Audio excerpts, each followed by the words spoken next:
Hi, I'm Robert with ApplianceVideo.com. Today we'll be taking a look at the pressure switch on this Samsung AquaJet VRT washer.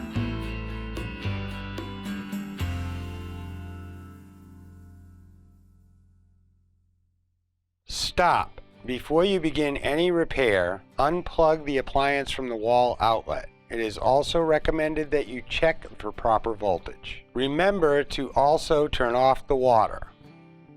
A faulty pressure switch can cause a couple of different issues. One, either an overfill condition because it's not sensing the water level properly, or click on the link below to view this repair video. ApplianceVideo.com guides you step by step, giving you the confidence to avoid recalls and callbacks, also saving time on repairs.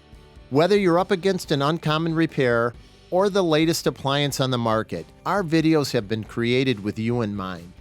Our growing library of videos have been produced using our factory-certified technicians who have extensive infield experience over the past 30 years.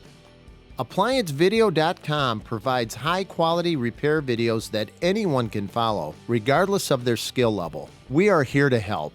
Click on the link below to view this repair video and let us help you do it right the first time.